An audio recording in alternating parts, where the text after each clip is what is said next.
back to Weekends with Whitney. How would you like to be wealthier in the new year? And we're not talking about money. Dr. Nick is here to share his expertise. Good. So how do we build wealth and when we're not talking dollar signs?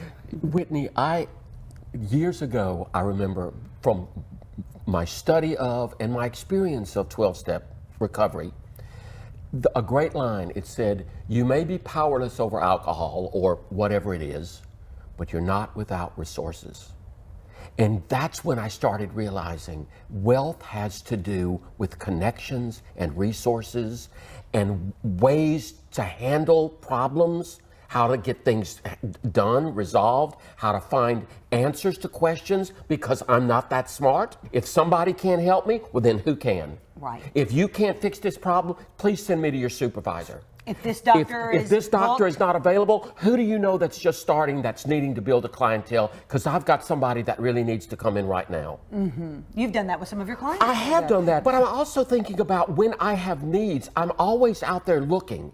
And I might say, in addition to that, talking about money, there are people out there that are so honest. Mm-hmm. And they want to work. Mm-hmm. Handymen, handywomen, they want to work. And they're honest and they do a good job. And you know, that's part of resourcefulness, is finding people who are efficient, competent, get the job done. You don't have to call them back 4 times. Oh, right. Sorry, I'm not trying to cut people. They come with all the parts and the pieces. You don't have to go back to the store 20 times. Yes, it's just being resourceful. Right. At 60, I realized that is so wealthy. When I think about leaving Baton Rouge, I love Baton Rouge now. I don't know that I could leave because I know so many people. Right. I have resources. Yes. When I need something, and I don't mean free. No. I mean when I need to get something done or I need to reach out, I know where to call. You have a pool of people. Don't you? Yes. Think about your resources in Baton Rouge. And it's not because we're just extrovert, it's because we understand the giftedness of everyone on this planet. Because everyone comes with talents and gifts. And how many people really want to say, no, I don't want to help you? You're right, not many. Everybody wants to help, basically. It feels so good. It feels so good to say, I can help you. We always say, if you've got knowledge to impart it. The world needs to hear it, and we need to.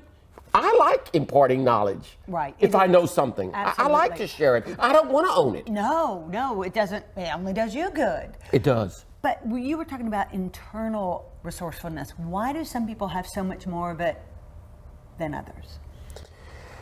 The $5 million question. I think, just in a nutshell, Whitney, it has to do, in my estimation, with environment. I think many of us grew up with our antennas out there. Okay? We wanted to please. We wanted to get approval. We wanted ultimate guidance. Also out there means we may have had people in our lives, no offense, that didn't tell us to look inside. What do you want to wear today? These are the 3 options. We didn't teach. I didn't get a whole lot of, you've got the power, Nikki. You didn't. You've got the power. It was really about follow the rules, do it this way. I'm not knocking my parents or the way it was. Certainly. That's the way it was, Whitney. I think you had a lot more internal resources growing up. Yeah. I think your mom and dad gave you a lot of freedom to choose and even make mistakes. Right. Am I right? That's how you build internal resources. I can do it. I remember a priest saying to me once, I said, why are you so happy? He said, I know how to entertain myself. Oh. You hear the resource? I do. I don't. That's internal. I can figure this out.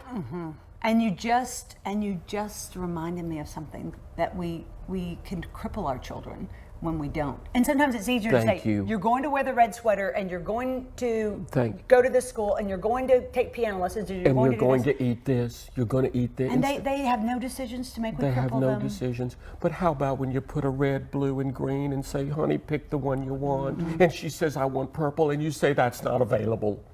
Now you're really teaching resources.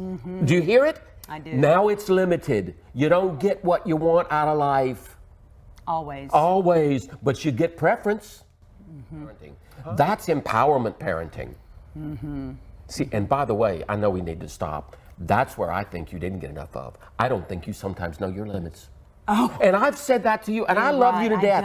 I think sometimes you feel like you can do it all, and I'm like, Whitney, you've got to slow down a little. I know. I will burn the candle at both ends. Is that okay to say? Yeah, I know it's being vulnerable, but I think it's true. I'll share. I mean, I've met many a night before deadline. I mean, I don't sleep. It's like and the whole idea was to get rest.